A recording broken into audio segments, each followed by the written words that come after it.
Okay. Thank you, everybody. Welcome to tonight's council meeting. This public meeting is being recorded to improve access to the meeting for our community. The recording will be published and will be retained by council in accordance with council's legal obligations. If you submitted a question, your name and question will be recorded. We'll be constantly live streaming. If it does break down, we will break until it is restarted. I wish to begin by acknowledging the Wangaratta as our original inhabitants on whose country we are gathered, pay our respects to their elders past, present, and extend our respects to any other First Nation people amongst us today. Will we please stand for opening prayer? Almighty God, we humbly ask Thee to bless and guide this council in its deliberation so that we may truly preserve the welfare of the people whom we serve. Amen.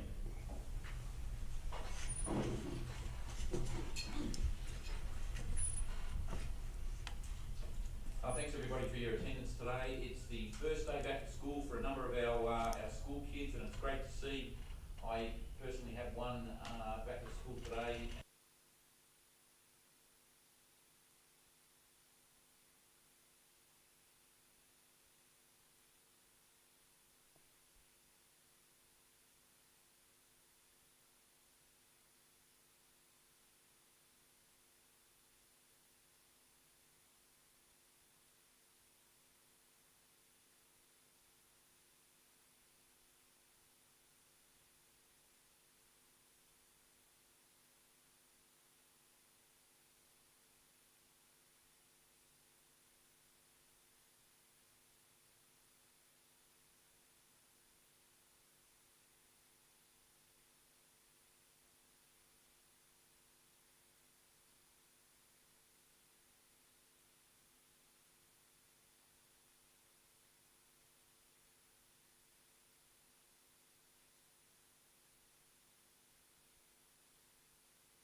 The motion is carried.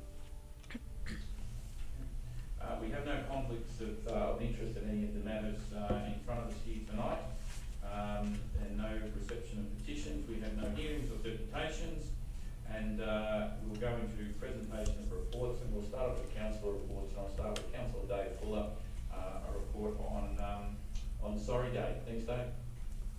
Thank you, Mr. Mayor. I'd just like to, on behalf of the group, acknowledge that today is National Sorry Day, 22 years since inception. It brings families and communities together to acknowledge the stolen generations, and we continue to work with the Wangaratta people to ensure the gaps of the past are not forgotten or overlooked. And I'd also like to make a special acknowledgement of schools and groups out there that have done marvellous work to still acknowledge the day given the COVID situation and the ability for people not to need so much, but they've done some great work in acknowledging in different ways. Thank you. Thank you, Councillor Fuller. Officer reports, we'll start off with 13 with corporate services. 13.1, our quarterly council plan measures reports. Thank you, Sarah. Thank you. So this is the report that we produce every quarter to report on council's progress in delivering against the commitment set out in the council plan, and the recommendation is that council receives what you will see in 2019-20 status report and the council plan measures report for Q3 of this financial year. Thank you. Thank you, Sarah. There's no questions from the gallery. Do we have a mover on this council report? Councillor Clark and secondly Councillor Fitzpatrick. Would any councillor like to talk on the motion? No? I'll put it to a vote. All those in favour? The vote is carried. Thank you, Sarah. 13.2. 13.2, thank you, is the finance status report for end of April 2020. I talked quite at length on the impact of COVID-19 at the last council meeting, so I won't go into as much detail tonight. Just to say that this report kind of sets out our estimated impacts to particularly council's cash flow and income statement given the impact of COVID-19.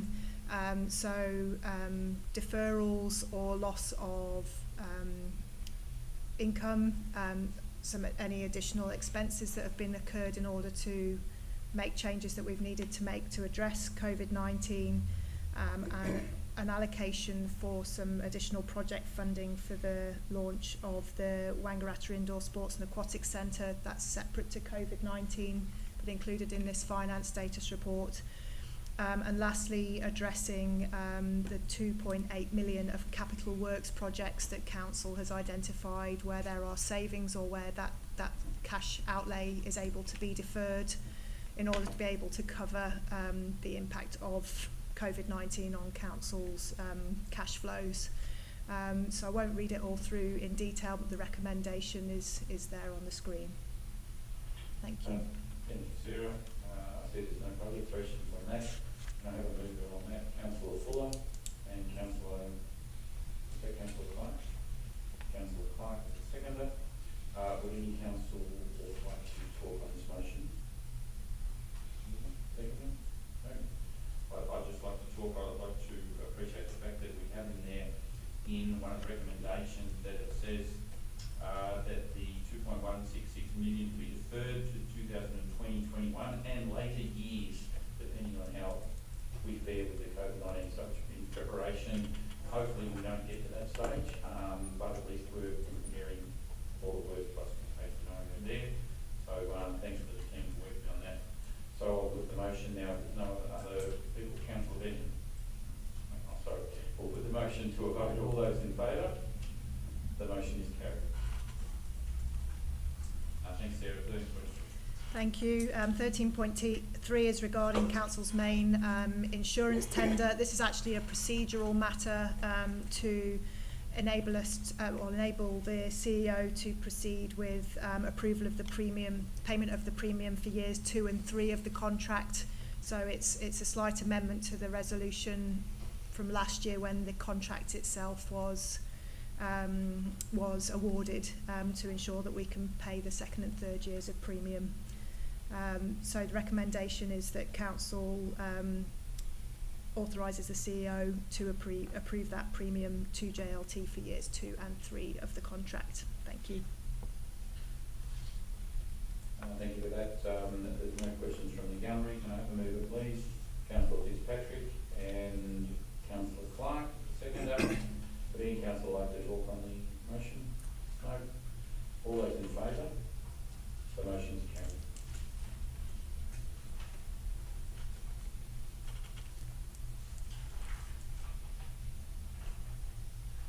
Thank you, Sarah. 13.4 next, thank you. So procurement policy, so Council went out to public consultation on a draft procurement policy 2 council meetings ago. Thank you to the 2 individuals who made submissions to this policy. Those have led to a couple of updates being made to the policy, and in particular including objectives around encouraging the procurement of environmentally sustainable goods, services and works, and also an amendment to the objectives on feedback from councillors around encouraging the use of local suppliers and also encouraging our suppliers to use local suppliers. The recommendation is on the screen. There is one request due to a version control issue. It was the preceding version of the policy that was attached to the papers. So I'm just asking that the recommendation is as on the screen, but also includes removal of the words by applying a weighted score component for local content from the local content section of the policy document. So that was from a previously reviewed version. Thank you. Thank you. There's no questions from the public. Can I have a mover, please, for this? Councillor Russell and Councillor Fuller. Second, would any councillor like to talk on this? No? I'll put the motion to a vote. All those in favour? The motion is carried. 13.5, thank you. 13.5 loan borrowings for this financial year. This is again another procedural report, so to allow the CEO again to authorise execution of the necessary loan documentation. I'd stress this is not any additional borrowing above what's already been budgeted. It's purely about how we go about sourcing those loans, and it also gives us the opportunity in the current environment to get a slightly better interest rate, which is a positive result for council, and the recommendation is as on the screen. Sarah. No public questions as well on that one. Can I have a mover, please, on that? Councillor Benn and Councillor Clark. Any councillor like to talk on the motion? No? Straightforward. I'll put the motion to a vote. All those in favour? The motion is carried. We'll skip over 14 and 15 if there's none. We'll go to 16.1, Development Services, Tourism Events Program. Thank you, Mr. Mayor. This item is about round one of the 2020-21 Tourism Event Funding Program. The program provides funding to eligible events that take place between the 1st of July and the end of December 2020. Each year, Council's Tourism Events Funding Program provides financial assistance to event organisers for the promotion and development of their festivals and events. Grants are available up to $5,000 for major or marquee events and up to $2,000 for minor events. This round, Council received 10 applications with a total funding request of $34,900. The allocated budget for round one of the program in 2021 is $20,000. So after an assessment process, the recommendation is that 8 out of the 10 applications be funded with a total allocation of just under $20,000. It's important to note that due to COVID-19 restrictions and the associated uncertainty around some of these events and what restrictions will apply when these events are due to take place, we've also included in the recommendation a provision that the funding is subject to successful applications getting 50% of the funding 6 weeks from the event due to take place, and then 50% after the event. In previous years, we would have provided the first 50% when it was awarded by council, so we are delaying that payment to be closer to the event so that we have a higher level of certainty that the event is actually taking place. The recommendation is on the screen, and the list of successful applicants as recommended are also part of the recommendation. Thank you, Stephen. We do have a question for question time on this situation, so I'll read this question and then we'll answer. This question is from Brian Fox, actually Brian Phillip Fox, and the question is, should there be not a proviso in the allocation of these funds that takes into account present pandemic assembly numbers and accommodation restrictions? Thank you, Brian Fox. Just noting Stephen's prologue prior to the recommendation there, he did sort of answer that in some way, shape or form, but I'll just go over it in a direct response to Mr. Fox's question. The recommendation includes consideration of the impact of COVID-19 restrictions on events and the likelihood of these events taking place. The practice in previous years was to provide 50% of the funding when awarded and 50% after the event. It is recommended that for this round of the Tourism Events Program, the funding be awarded subject to 50% of the funding being made available 6 weeks from the date of each event taking place and 50% of the funding provided after the event. This will allow Council to have a high level of certainty about whether the event will take place prior to providing any funding.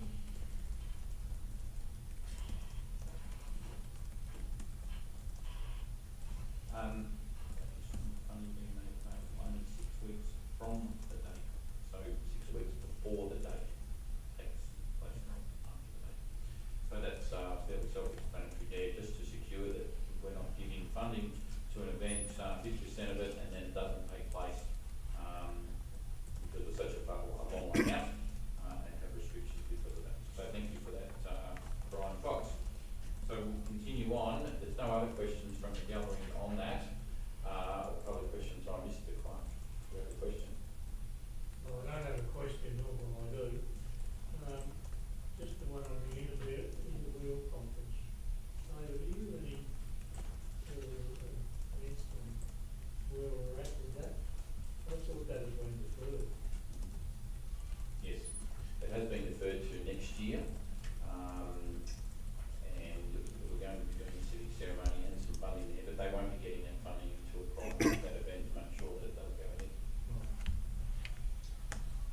supposed to be, I think, October, November.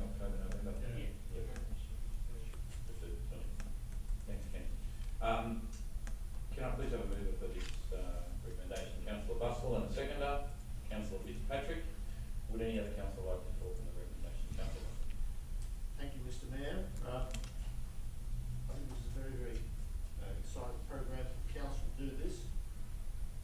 Tourism has been and will be in the future a very, very important part of this area.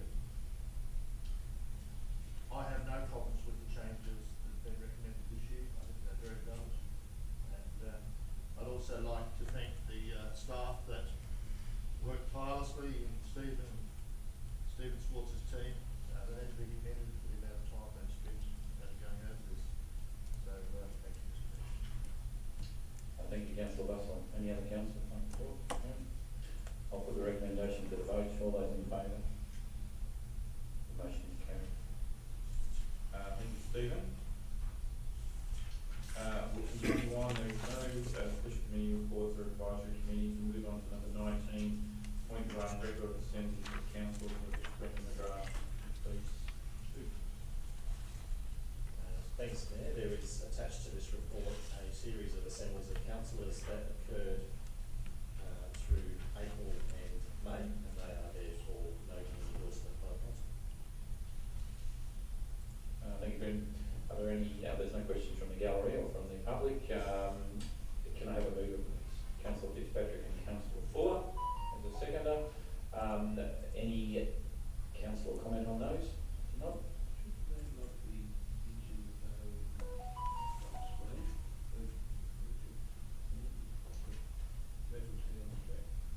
They are all on screen.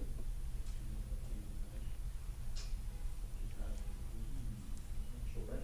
I certainly don't think it's a requirement, so the question is more whether it adds any value.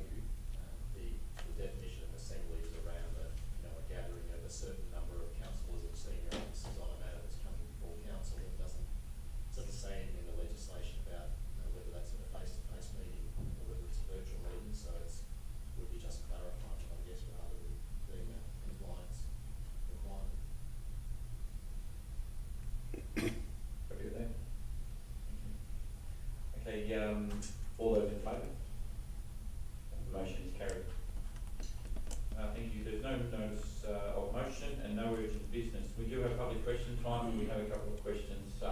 I'll start off with one, and again, a question from Mr. Brian Fox, and it is to the Executive Services and Council questions.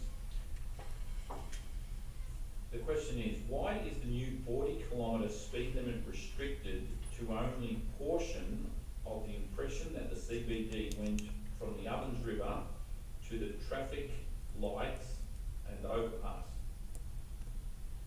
and from the King River to the railway line?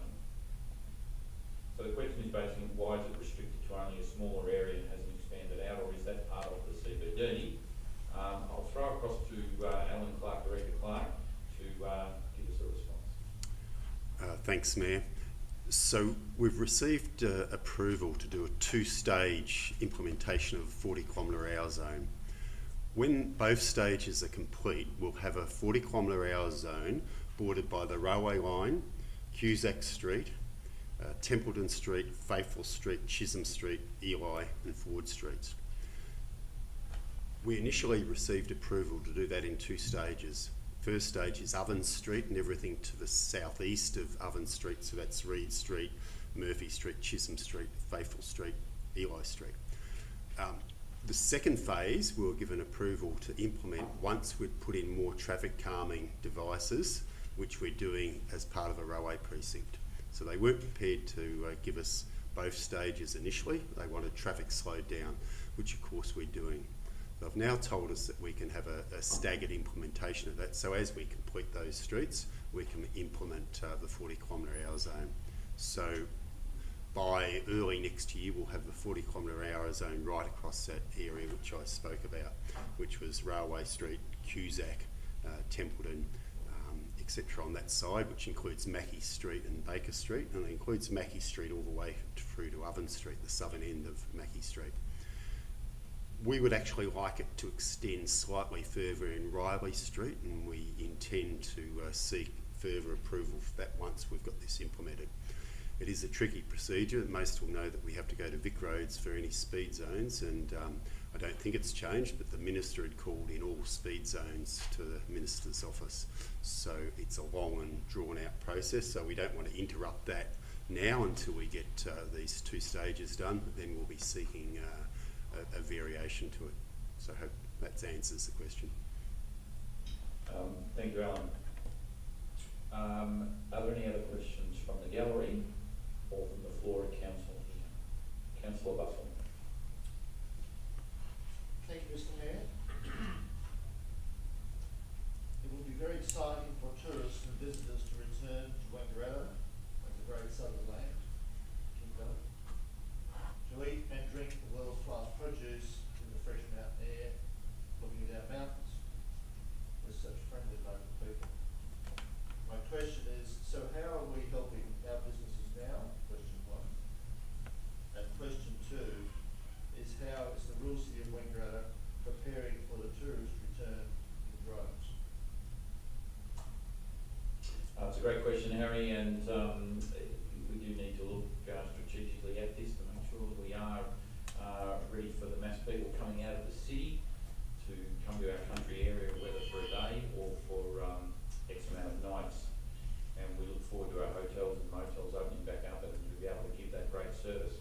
But what we've been doing for business over the last 6 to 8 weeks is numerous things. I'll certainly point out a couple of things that I've been doing privately. Is our council or business reviews, where I go out to businesses and talk to them and just see how they're coping through this COVID-19 period, and to make people aware that they're local, they're present, they're open, they're doing okay, and spend your money locally.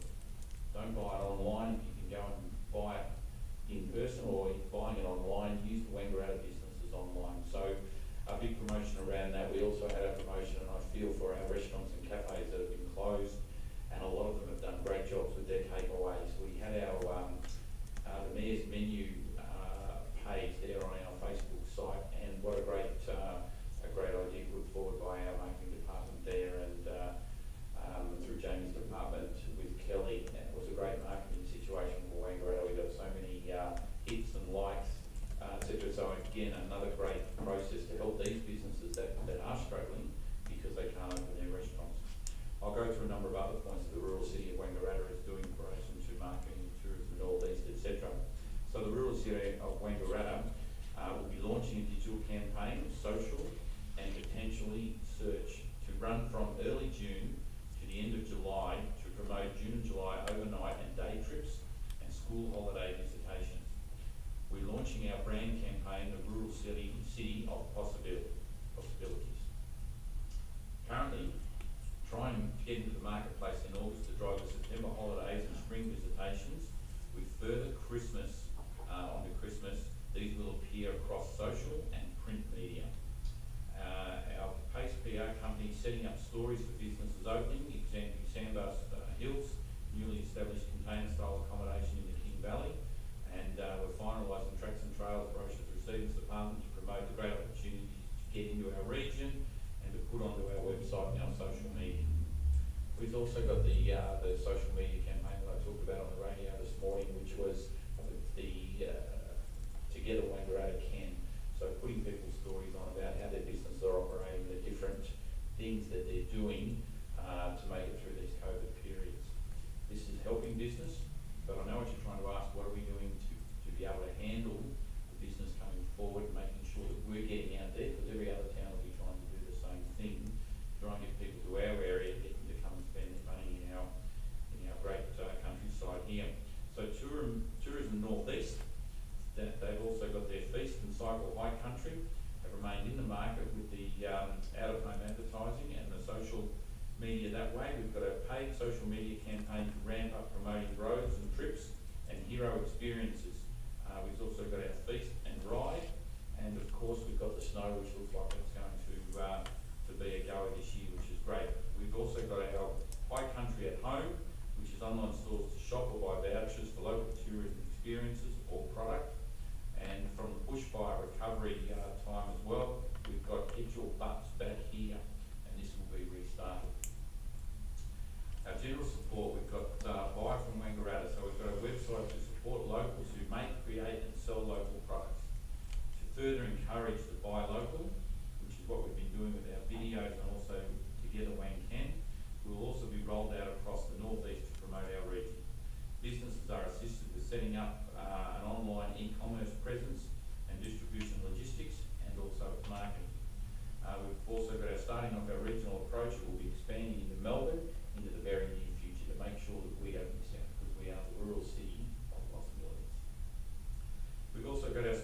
workshops. We'll continue to work with Small Businesses Victoria on webinar, workshop series, and we have had a great response to social media and our online platforms so far. Tourism North East have also been running a series of workshops around digital programming tailored to tourism providers, so accommodation, wineries, cafes, etc. We've also got our COVID, or our ID19 business support page on the council website, which is the WorkSafe guidelines for hospitality providers, reopening and also reopening guidelines. We've got our e-newsletters regularly distributed, providing details on support programs, and now moving into distribution guidelines for reopening.